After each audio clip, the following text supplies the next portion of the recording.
Okay, so how can you start to use all of this stuff to start to theorize identity on the internet in a social network of your choice or just in general in digital life? There's been a lot of theorizing about the internet that has happened since about 1993 when we began to see the emergence of what people then called the virtual community. And you can see attitudes towards that homesteading on the electronic frontier, like it was this new frontier, this new scramble for land. And new ways of living were emerging on the internet that represent that kind of optimistic way of seeing the world that maybe people saw in the emergence of early democracy. Um, and we can also then begin to see how, even as early as 2002, the same theorist, Howard Rheingold, is beginning to see the emergence of mobs on the internet. And again, thinking about the emergence of early democracy and the differences between, the 1770s, where you've got the American and the French Revolution, and the 1850s, when you've got Dickens and pickpockets and mobs in Paris, and the need for social control and better urban design, we can see this happening really quickly on the internet. And theorists of the internet have been fascinated with self and community identity on the internet. And particularly, they've become interested in the emergence of subcultures on the internet. And you might want to think about various social media sites in terms of subcultures. There's no such thing as a single monolithic online subculture or online monoculture, how Rheingold has gone on to say. It is more like an ecosystem of subcultures, some frivolous, others serious. Why is it that some are frivolous and some are serious? And what are the unspoken rules of a given network community that you might want to think about looking at? Or the way the design of a particular kind of social media site might produce a certain kind of individual. Now, remember, these theories are always tools. And as Whedon says in your article this week or chapter that you've had for your set reading this week, different disciplines pick up different theories because they're asking different questions. So, depending on the question that your disciplinary major is predominantly concerned with, you'll see different social theorists being more or less dominant in that field. So you might want to think about the kinds of questions you want to ask about self and community on the internet if you're blogging on this key concept this week, or if it's a key concept you want to use in your essay later on in the subject. So we've got this little color-coded toolbox here. Marx and Althusser might be really useful for you if you'd like to think about social structures on the internet that shape us, where certain people own the means of production. The Mark Zuckerbergs of the universe, for example, that have designed Facebook in a particular way.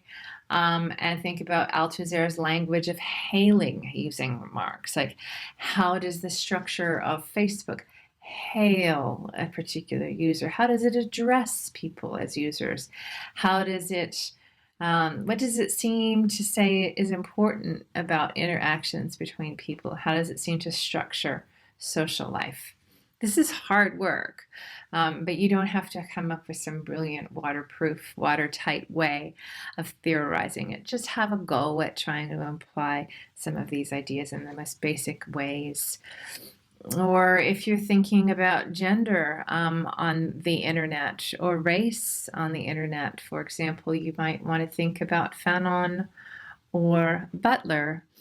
Or if you're thinking about how the internet is full of fantasies and horrors, you might want to go to Lacan or to Freud and think about it's a place, really, a space that's been made into a place fully by symbols and pictures and designs and words, and it has spaces and places in it where people live out their ids, driven by appetites. It has places and spaces where people live out their projections of their better place.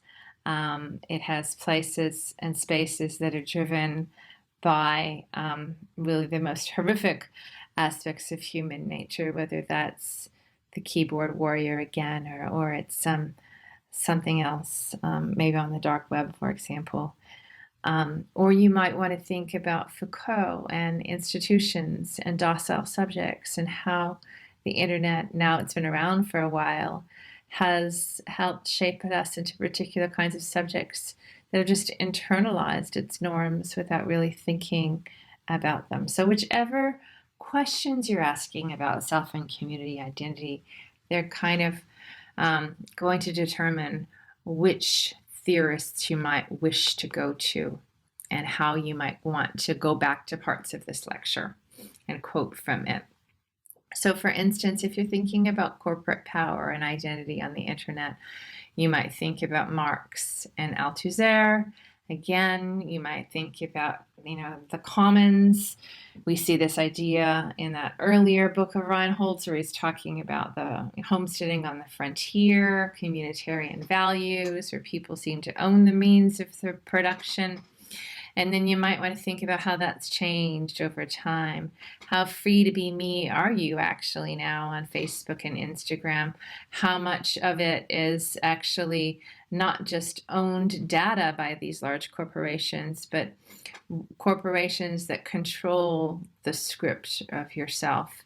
And think about using Althusser's ideas there, and think about how the actual structure of Facebook or Instagram hails you into a limited set of options controlled by the power elites, the network programmers, the algorithms, into certain ways of being. What are the ways of being that Facebook cares about, for example? Are you in a relationship? Are you single? How does it curate likes? These sorts of things. You might think about charismatic power and identity on the internet. How do people build audiences and power on the internet? Remember what Weber said of Marx: not everything is money structures, but there's also wiggle room for culture to still play out. So what kinds of cultures are you seeing emerging? Are you seeing traditional cultures oriented around the family and a patriarch, or what's the version of that? It seems like, the internet surely isn't driven by patriarchy, is it? I throw that to you as a gauntlet challenge, really, but certainly there are still, probably in the ways that Tönnies thinks about the difference between Gesellschaft and Gemeinschaft, different kinds of social ties and communities on the internet. Think about charisma, and think about how rational legal authority, such as bureaucracy and local government or university, also shapes us and herds us into particular kinds of ideologies and subjectivities. And Freud and Lacan, fantasy and identity, our fantasy selves, our projected ideals, or our repressed base instincts and appetites. Think about how Freud says, before we develop our socialized selves as well adjusted to the expectations of society, we are all driven by appetite and pure fantasy. Think about Lacan and how he then deploys that in terms of how society's scripts shape us, not unlike how Althusser talks about it, but here he's talking about it less in terms of class and more in terms of personal identity, in terms of our private selves, in terms of who we feel ourselves being.